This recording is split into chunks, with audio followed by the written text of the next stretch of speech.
سب دیکھنے اور سننے والوں کی خدمت میں محبت بھرا سلام۔ آج پاکستان میں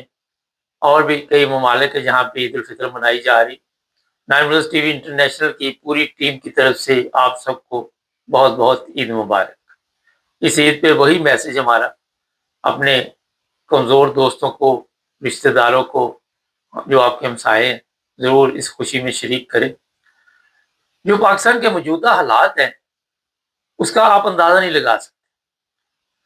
ابھی میری پاکستان میں بات چیت ہوئی اور بتایا یہ جا رہا ہے کہ لوگوں کے لیے اس لیے مشکل کھڑی کی جا رہی ہے، چاہے وہ پٹرول، دنیا میں ٹھیک ہے قیمتیں بڑھی ہیں، لیکن اس کے علاوہ بھی کئی مسائل پاکستان میں ایسے ہیں جو گورنمنٹ خود پیدا کرتی ہے تاکہ لوگوں کا دھیان نہ ادھر ادھر جائے۔ پچھلے دنوں جو شیعہ علماء ہیں ان کے ساتھ فیلڈ مارشل کی جو ملاقات ہے، اس حوالے سے اس وقت سوشل میڈیا پہ کھلبلی مچی ہے، اور ان سے ملاقات کرنے کا مقصد کیا تھا اور چیف آف آرمی سٹاف کا کیا لینا دینا ہے کہ وہ شیعہ علماء کے ساتھ کبھی ملتے ہیں، کبھی وہ دوسرے علماء کے ساتھ ملتے ہیں، اور دوسرے جو علماء ہیں ان کو تو انہوں نے بالکل اپنے کنٹرول میں کر لیا۔ اور آپ سب کے علم میں ہے کہ جو اس وقت شیعہ علماء ہیں ان میں سے چند ایک نے آ کے بتایا کہ فیلڈ مارشل نے یہ کہا کہ جی اگر آپ کو ایران سے ہمدردی ہے تو آپ وہاں پہ چلے جائیں۔ اب یہ جو جنگ چل رہی ہے اس میں پاکستان کو کنٹرول کرنا ٹرمپ کے لیے سب سے مشکل کام تھا، لیکن ان علماء کو خرید لیا گیا، اور خریدنے کے بعد کوئی بھی ایسا مولوی آپ کو نظر نہیں آ رہا جو آ کے یہ احتجاجن بھی کہے کہ یہ ظلم ہو رہا ہے۔ حالانکہ کہنے سے فرق بھی کوئی نہیں پڑتا، مگر جو اس وقت پاک فوج کے حالات ہیں وہ بہت تکلیف دہ ہیں۔ اس کی وجہ یہ میں بتا دیتا ہوں کہ کل بھی میں نے پروگرام میں بتایا تھا کہ جو معاہدہ سعودی عرب کے ساتھ ہوا تھا اور اس وقت امریکہ خاموش رہا تھا، اصل میں یہ پروگرام ان کا پہلے کا تھا، اور اس میں ایران کے خلاف پاک فوج کو استعمال کرنا ہے۔ جو تکلیف دہ بات ہے کہ کیا پاک فوج ایران کے خلاف جنگ میں حصہ لے گی، کیونکہ اگلے دنوں میں آپ کو یہ خبر مل جائے گی۔ اب جنگ جو ہے وہ کسی اور ملک کی ہے، لیکن پاک فوج کو وہاں پہ لانا اس کی وجہ یہ تھی کہ اپنے ملک میں، پاکستان میں لوگوں کے اندر انتشار پیدا ہو جائے، لوگوں کے اندر فوج کو کمزور کرنا تھا۔ یہ ایسے خطرناک پتے ہیں جو آج کے جرنیل ہمارے یا سیاستدار نہیں سمجھ سکتے۔ ان کو صرف یہ ہے کہ ہماری پکنک چلنی چاہیے، ہمارے بچوں کے پاس مہنگے مہنگے جہاز ہونے چاہیے، وہ ہنی مون منانے جائیں، وہ عیاشی کرنے جائیں۔ عام پبلک کا یا اس ملک کے لیے ان کے لیے اتنا دماغ نہیں ہے کہ وہ سوچ سکے۔ ان کو سب سے جو امپورٹنٹ ہے وہ اپنی زندگی ہے، اپنے بچوں کی عیاشیاں ہیں، اور اپنے جو انہوں نے وہاں پہ پروٹوکول چاہیے جو لوگوں پہ ظلم کرنے، سب سے ضروری یہ ہے۔ اور یہ بھی اطلاع ہے کہ ہزاروں فوجیوں نے یہ درخواست دی ہے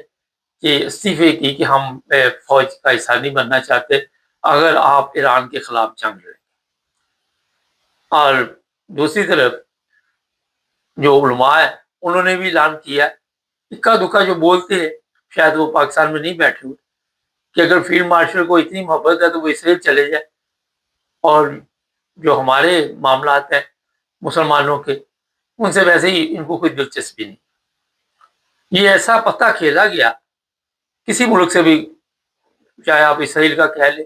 چاہے آپ امریکہ کہہ لیں، لیکن جب آپ خود ٹھیک نہیں ہیں، جب آپ خود لائن پہ نہیں چل رہے، جب آپ خود ٹھیک راستے سے نہیں آئے، چوروں کو کوئی مال مل جائے، میں سادہ سا مثال دے دیتا ہوں، وہ جب بیچنے جاتے ہیں تو ان کو اس کی ویلیو کی کا پتہ نہیں ہوتا کہ یہ کتنے کی ہے، ان کو یہ ہوتا ہے کہ جو مل جائے وہ پکڑ لو۔ اور یہی آج کا پاکستان میں جو اقتدار ہے چوروں ڈاکوؤں کے ہاتھ آیا ہوا ہے، اور وہ جس طرح چاہتے ہیں کبھی پیٹرول کی قیمتیں بڑھا دیتے ہیں، کبھی وہ اور چیزوں کی قیمتیں بڑھا دیتے ہیں، کبھی بجلی کے بلوں کا ڈرامہ شروع کر دیتے ہیں۔ وجہ اس کی یہ ہے کہ لوگوں کو لائن میں رکھنا، لوگوں کو بزی رکھنا، لوگوں کو پریشان رکھنا۔ اگر اس پریشانی سے یہ باہر نکلیں گے تو ظاہر ہے پھر ان کو ہوش آ جائے گا، مگر فکر کی ضرورت نہیں ہے۔ میں ان حکمرانوں کو کہوں جو حال اس قوم کا آپ نے کر دیا ہوا ہے، اس کے بعد ان کی سوچ ویسے ہی ختم ہو چکی ہے، ان کے اندر کوئی شعور چیز بنی میرا نہیں خیال کہ کئی سالوں تک کوئی چیز ایسی نظر آئے تو آپ لوگ کیوں پریشان ہوتے ہیں؟ وجہ یہ ہے کہ آج پاکستان کو وہ کہتے ہیں نا کہ وہ اگر گوڑ دے کے مار جائے تو زہر دینے کی ضرورت کی، ایسی جگہ پہ لایا گیا ہے جہاں پہ پاکستان کو کمزور کیا جائے گا، اور اس کے بعد پاکستان کا جو نام ابھی آپ دیکھنے کے شروع ہو چکا ہے اور نمبر لگ چکا ہے، تو ان کو زیادہ وہ کرنی نہیں پڑے گی، زیادہ کشتی کاٹنا پڑے گا، جس طرح ایرانی قوم آج مکمل طور پہ امریکہ اور اسرائیل کے ساتھ جنگ میں کود پڑے ہیں۔ اب جی امریکہ کہہ رہا ہے جی ہم وہ جو زمینی فوج ہے وہ داخل کریں گے، مگر روس کے بیان کے بعد امریکہ کو کئی دفعہ سوچنا پڑے گا۔ انہوں نے سمندر پہ قبضہ کیا، اس بار روس کا بیان آیا کہ اس کی سزا ان کو ملے گی۔ ایران کو عراق نہ سمجھا جائے، ہم ایران کے ساتھ ہیں، اور یہ چیزیں امریکہ نے بھی اس وقت جو ان کے سامنے آئی ہیں سمجھ چکا ہے امریکہ کے جو بھی حملے ہو رہے ہیں اس میں چائنا اور روس شامل ہے، اور چائنا اور روس جو ہے وہ کبھی بھی ایران کو اکیلا نہیں چھوڑیں گے، اور کسی صورت بھی امریکہ وہاں پہ اپنا قبضہ کرنے میں کامیاب نہیں ہوگا۔ مسلمان ممالک کی طرف سے بیانات جاری کیے جا رہے، مسلمان ممالک جہاں بھی امریکن فوج بیٹھی ہوئی ہے، ایران کا کہنا ہے کہ جی اس کو نکالو فوج کو، تو میں حملے نہیں کروں گا، مگر مسلمان ممالک نے اپنے لیے تو کچھ نہیں بنایا، اور کبھی بھی وہ جنگ آپ نہیں جیت سکتے جس میں خود آپ کے پاس طاقت نہ ہو۔ لوگوں کے سہارے پہ نہ تو کوئی کاروبار چلتے، نہ کوئی جنگیں جیتی جاتی ہیں۔ ایران کی پوری مدد اس وقت کی جا رہی ہے، اور اب امریکہ کو سمجھ آ گئی ہے، اور اس پر امریکن جو ہے وہ پریشان بھی ہیں، مختلف بیانات بھی دے رہے ہیں۔ قطر وہاں سے ایرانی سفارت خانے کو انہوں نے کہا جی آپ چلے جائیں، اور بھی عرب ممالک اسی طرح ہو گئے، دبئی، بحرین، یہ آپ کا جتنا بھی عرب علاقہ ہے، آج ہی پتہ چلا کہ عراق میں بھی حملہ کیا گیا، اور وہاں بھی جو تیل اور گیس یہ چیزیں جو ہے جہاں جہاں وہ تباہ کی جا رہی ہے، اسرائیل پہ بھی اس طرح کے اٹیک ہوئے۔ اس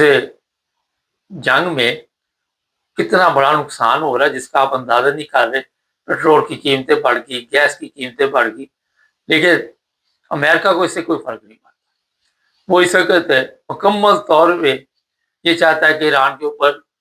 اصل میں ایران پہ قبضہ کرنے کا مقصد نہیں ہے، مقصد وہاں کے جو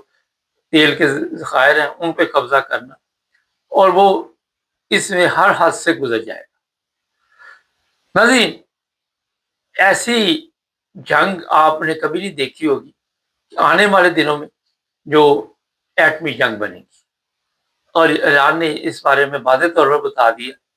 کہ ہم اپنی حفاظت کے لیے تمام اپنے جو ہمارے پاس طاقت ہے وہ استعمال کریں گے، وہ کر رہے ہیں۔ لیکن اب یورپ سے بھی بیانات دلوائے جا رہے ہیں کہ جی سمندری راستہ جو بند ہے وہ کھلوانے میں مدد کرے، اور کچھ اس طرح کی خبریں چلائی جا رہی، لوگ سڑکوں پہ آ رہے ہیں۔ جو ٹرمپ ہے وہ وہاں میں کافی